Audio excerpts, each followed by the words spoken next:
warahmatullahi wabarakatuh. Shalom, salam sejahtera bagi kita sekalian. Pertama-tama, marilah kita panjatkan puji dan syukur terhadap Tuhan Yang Maha Esa atas rahmat-Nya sehingga kita kembali dipertemukan di video kali ini dengan pembahasan Pancasila sebagai ideologi negara. Sebelum masuk dalam pembahasan, saya akan memperkenalkan diri. Nama saya Yuni Yersebanetan dengan nomor stambuk G811200006, Prodi Teknik Geofisika Fakultas FMIPA Universitas Tadulako, bersama dengan teman saya yang akan memperkenalkan diri pada saat pembahasan materi nanti. Baik, selamat menyaksikan. Pancasila sebagai ideologi negara. Pancasila secara formal dikatakan sebagai dasar negara yang merupakan alas atau fundamental yang menjadi pijakan serta memberikan kekuasaan bagi suatu negara. Dan Pancasila sebagai dasar negara merupakan sumber kaidah hukum untuk mengatur negara Republik Indonesia termasuk seluruh unsur di dalamnya.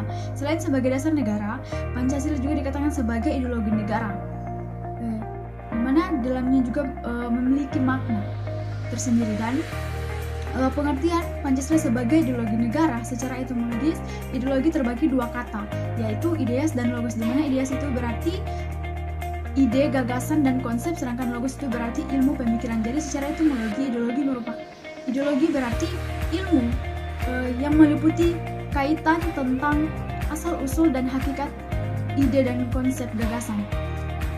Selain secara asal katanya, pandangan mengenai arti ideologi sendiri juga dikemukakan oleh para ahli seperti Dr. Ranus Mardino yang mengungkapkan bahwa ideologi adalah a system of ideas, akan mensistematiskan seluruh pemikiran mengenai kehidupan ini dan melengkapinya dengan sarana serta kebijakan strategis dengan tujuan menyesuaikan serta keadaan nyata dengan nilai-nilai yang terkandung dalam filsafat yang menjadi induknya. Jadi dapat disimpulkan bahwa ideologi adalah suatu pemikiran yang berisi nilai-nilai tentang untuk mencapai suatu tujuan yang ingin dicapai.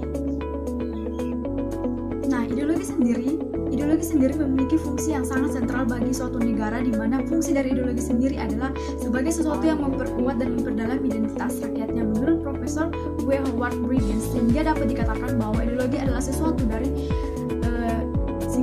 bahwa ideologi adalah identitas dari suatu bangsa. Identitas bangsa Indonesia sendiri itu tertuang ke dalam ideologi yang dianut bangsa Indonesia, yaitu ideologi Pancasila, di mana ideologi Pancasila dirumuskan oleh Panitia 9 berdasarkan pidato Insinyur Soekarno pada tanggal 1 Juni 1945.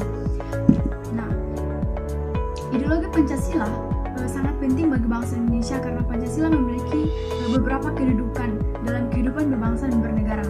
Di Indonesia, kedudukan itu seperti Pancasila sebagai jiwa bangsa Indonesia, Pancasila sebagai dasar negara Indonesia, Pancasila sebagai kepribadian bangsa Indonesia, Pancasila sebagai perjanjian luhur bangsa ketika mendirikan negara, Pancasila sebagai cita-cita negara, dan Pancasila sebagai sumber segala hukum yang ada di negara Indonesia. Nah, kedudukan inilah yang menjadikan Pancasila menjadi sesuatu yang penting bagi bangsa Indonesia. Kedudukan ini juga dapat diartikan bahwasanya Pancasila merupakan landasan bagi suatu bangsa dalam menjalankan segala aspek yang menyangkut kehidupan berbangsa dan bernegara. Nah, Pancasila sebagai ideologi negara merupakan kesatuan dari gagasan-gagasan dasar yang sistematis dan menyeluruh tentang manusia dan berbagai kehidupannya, baik secara individual maupun sosial dalam kehidupan berbangsa dan bernegara. Nah, dan makna Pancasila sebagai ideologi negara itu ada dua. Yang pertama itu sebagai cita-cita negara.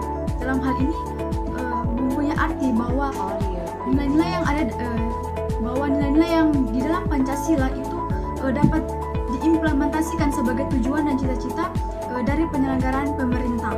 Nah, dalam arti luas, makna Pancasila sebagai ideologi negara merupakan Pancasila sebagai visi dari penyelenggaraan kehidupan berbangsa dan bernegara.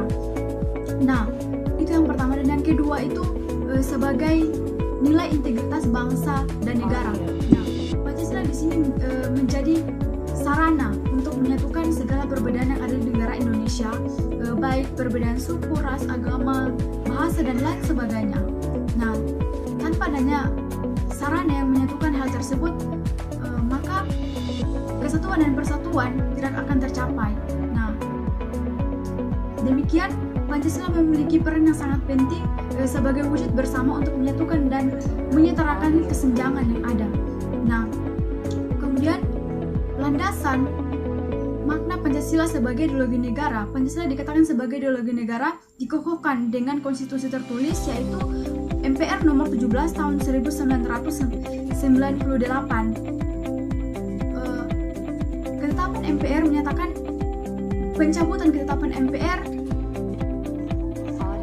tentang Pancasila yang sebelumnya, yaitu nomor 2 tahun 1978 yang berisi tentang pedoman penghayatan dan pengalaman Pancasila, di mana berisi pengalaman Pancasila dan sanksi hukum bagi yang tidak mengamalkan Pancasila. Dengan dikeluarkannya TAP MPR nomor 17 tahun 1998, maka TAP MPR nomor 2 tahun 1978 tentang P4 tersebut dicabut dan Indonesia menetapkan Pancasila sesuai dengan yang telah tercantum dalam pembukaan Undang-Undang Dasar 1945 adalah bahwa Pancasila sebagai dasar negara sekaligus ideologi negara bagi kesatuan Republik Indonesia, negara Republik Indonesia. Nah, kemudian pandangan ahli mengenai makna Pancasila sebagai ideologi negara, yang pertama itu Presiden pertama Indonesia yaitu Insinyur Soekarno mengatakan Pancasila adalah asas bersama yang membuat seluruh masyarakat Indonesia ini bersatu dan menerima asas tersebut. Itu menurut Insinyur Soekarno. Dan yang kedua itu menurut Adnan Buyung Nasution pada tahun 1995, ia mengatakan bahwa telah terjadi perubahan fungsi asli Pancasila, yang walaupun Pancasila telah mengalami julukan sebagai filsafat mendalam, namun Pancasila sebenarnya dimaksudkan sebagai sarana demokrasi bagi seluruh rakyat Indonesia. Dengan perkembangannya, Pancasila menjadi ideologi yang unik bagi Indonesia. Dan yang ketiga itu menurut Noto Negoro mengatakan Pancasila sebagai filsafat, di mana Pancasila adalah ideologi yang bersifat komprehensif yang mencakup segala aspek. Hal ini menggambarkan Pancasila bersifat masif dan dapat diinterpretasikan dalam berbagai bentuk. Indonesia merupakan sebuah negara, dan negara itu membutuhkan ideologi untuk menjalankan sistem pemerintahan yang ada. Dan Indonesia itu memilih ideologi terbuka karena sesuai dengan kondisi negara dan keberagaman yang ada, dan di mana ideologi terbuka itu merupakan ideologi yang mampu mengikuti perkembangan zaman yang bersifat dinamis. Sedangkan ideologi tertutup itu merupakan ajaran, pandangan, atau filsafat yang menentukan tujuan, nilai politik dan sosial yang telah ditetapkan sebagai sebuah kebenaran yang tidak boleh dipersoalkan kembali, namun harus dipatuhi dan diterima. Nah, jadi ideologi Pancasila berupa ideologi terbuka merupakan pilihan yang paling tepat bagi negara Indonesia dengan segala kemajemukan yang ada di negara Indonesia. Nah, Pancasila sebagai ideologi negara memiliki peran yang sangat penting dalam menentukan arah pemerintahan yang ada di negara Indonesia. Nah, tanpa adanya ideologi ini, maka tujuan dan arah pemerintahan tidak akan bisa tercapai. Itulah yang dapat saya sampaikan. Lebih dan kurangnya saya mohon maaf. Terima kasih.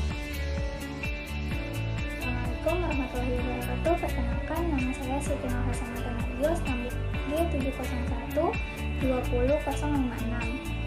Pancasila dan Komunisme.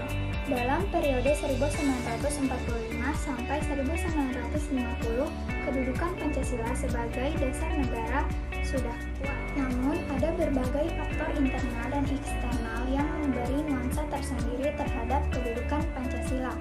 Faktor eksternal mendorong bangsa Indonesia untuk memfokuskan diri terhadap agresi asing yang merasa masih memiliki Indonesia sebagai jajahannya. Terjadi pergumulan yang secara internal sudah merongrong Pancasila sebagai dasar negara untuk diarahkan ke ideologi tertentu, yaitu gerakan DI atau TII yang akan mengubah Republik Indonesia menjadi negara Islam, dan pemberontakan PKI yang ingin merubah negara Republik Indonesia menjadi negara komunis. Dr. Yohanes Leimana mengatakan salah satu faktor lain yang selalu dipandang sebagai sumber krisis yang paling berbahaya adalah komunisme. Dalam situasi di mana kemiskinan memegang peranan dan dalam satu golongan saja menikmati kekayaan alam, komunisme dapat diterima dan mendapat tempat yang subur di tengah-tengah masyarakat. Oleh karena itu, menurutnya harus ada usaha-usaha yang lebih keras untuk meningkatkan kemakmuran di daerah pedesaan. Cara lain untuk memberantas komunisme ialah mempelajari dengan seksama ajaran-ajaran komunisme itu. Mempelajari ajaran itu agar tidak mudah dijebak oleh rayuan-rayuan komunisme. Bagi orang Kristen, ajaran komunisme bisa menyesatkan karena bertentangan dengan ajaran Kristus dan filsafat Pancasila. Komunisme tidak pernah diterima dalam kehidupan masyarakat Indonesia. Hal ini disebabkan negara komunisme lazimnya bersifat ateis yang menolak agama dalam suatu negara. Sedangkan Indonesia sebagai negara yang berdasar atas ketuhanan Yang Maha Esa merupakan pilihan kreatif dan merupakan proses elektif inkorporatif. Artinya, pilihan negara yang berdasar atas ketuhanan Yang Maha Esa adalah khas dan nampaknya sesuai dengan kondisi objektif bangsa Indonesia. Itu, ideologi komunis juga tidak menghormati manusia sebagai makhluk individu. Prestasi dan hak milik individu tidak diakui. Komunis bersifat totaliter karena tidak membuka pintu sedikitpun terhadap alam pikiran lain. Ideologi semacam ini bersifat otoriter dengan menuntut penganutnya bersifat dogmatis, suatu ideologi yang bersifat tertutup. Berbeda dengan Pancasila yang bersifat terbuka. Pancasila memberikan kemungkinan dan bahkan menuntut sikap kritis dan rasional. Pancasila bersifat dinamis yang mampu memberikan jawaban atas tantangan yang berbeda-beda dalam zaman sekarang. Perkenalkan, nama saya Mercy Susanti, Stambuk G70120-123, Prodi Farmasi. Di sini saya akan lanjut menjelaskan materi mengenai agama dan Pancasila. Agama dan Pancasila memiliki kesamaan fungsi, yaitu sebagai nilai dan alat untuk mencapai kesejahteraan lahir batin masyarakat. Agama berperan sebagai perekat sosial dan pembina rohani, sedangkan Pancasila berperan sebagai panduan atau ideologi bernegara. Antara agama dan Pancasila telah terjadi saling dukung dan saling menguntungkan. Pancasila mengakui agama dan juga agama mengapresiasi nilai-nilai Pancasila. Ada beberapa hal yang harus diperhatikan dalam beragama dan Pancasila.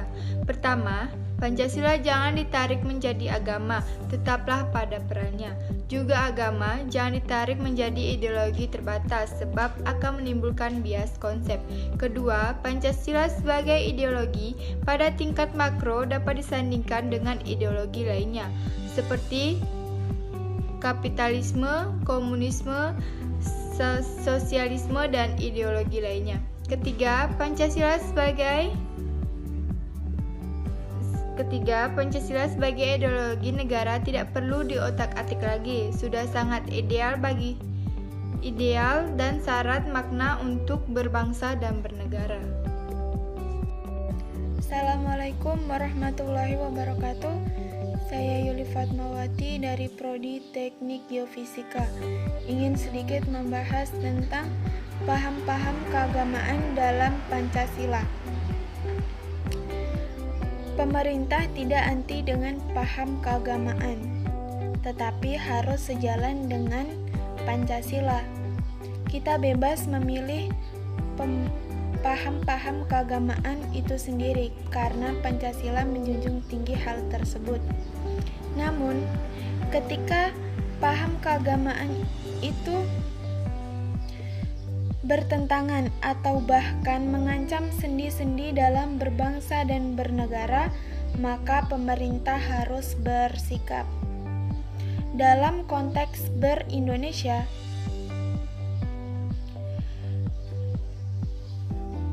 paham-paham keagamaan harus sejalan dengan Pancasila. Karena semua agama memahami bahwa Pancasila merupakan hakikatnya adalah nilai-nilai keagamaan itu sendiri. Jika ditemukan ada organisasi kemasyarakatan yang mengembangkan paham keagamaan yang menggantikan Pancasila sebagai dasar negara, maka itu tidak bisa disebut sebagai khilafah, namun itu disebut sebagai agenda politik. Mungkin cukup sekian yang dapat saya sampaikan. Wassalamualaikum warahmatullahi wabarakatuh.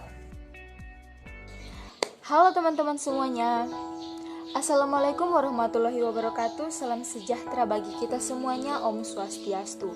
Perkenalkan, nama saya Zena Kolombuto dengan nomor standbook G8112012 dari Prodi Teknik Geofisika. Oke, jadi teman-teman, di sini saya akan menjelaskan tentang Pancasila sebagai ideologi dan hubungannya dalam keagamaan. Dan lebih spesifiknya di sini saya akan menjelaskan tentang sejarahnya. Oke, saya langsung saja. The Founding Fathers Negara Republik Indonesia atau NKRI. The Founding Fathers ini merupakan karya terbesar bangsa Indonesia yang di dalamnya itu terpilih 4 orang yang sangat penting dalam penyusunan Pancasila seperti yang kita tahu bersama, yaitu ada Insinyur Soekarno, ada Bung Hatta, Supomo, dan Muhammad Yamin. Dalam The Founding Fathers ini merupakan dasar filsafat hubungan negara dan juga agama yang ada di Indonesia. Menurut Noto Negoro, secara tidak langsung nilai-nilai Pancasila itu digali dari adat istiadat masyarakat, nilai-nilai religius, nilai-nilai kebudayaan, dan nilai-nilai dalam kehidupan sehari-hari masyarakat. Sejak zaman purbakala hingga kemerdekaan diproklamasikan, masyarakat Nusantara itu melewati berbagai macam proses dan juga waktu dalam menghadapi pengaruh-pengaruh agama lokal yang ada di Indonesia. Yaitu ada 14 abad pengaruh Hinduisme dan juga Buddhaisme, kemudian ada 7 abad pengaruh Islam dan juga 4 abad pengaruh Kristen. Dalam buku Sutasoma yang kita tahu bersama, karya Empu Tatular Bhinneka Tunggal Ika memiliki kalimat lengkap yaitu Bhinneka Tunggal Ika Tanhana Dharma Mangruwa, yang artinya walaupun berbeda, satu jua adanya. Tidak ada agama yang mempunyai tujuan berbeda. Dan ini semuanya dikuatkan oleh paham-paham dari para ahli atau juga paham-paham dari tokoh-tokoh masyarakat yang ada bahwa agama itu sangat penting dalam Pancasila sebagai ideologi negara. Sekian penjelasan yang dapat saya berikan.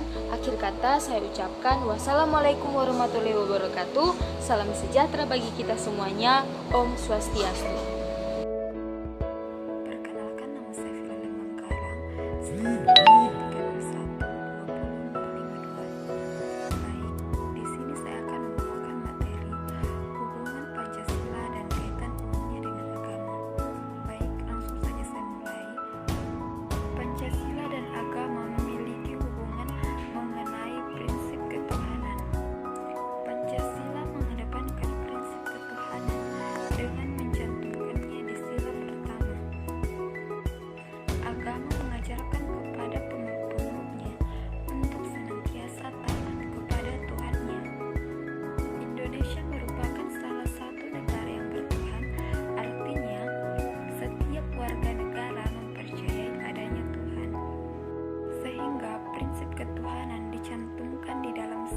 Pancasila yang merupakan dasar serta ideologi negara.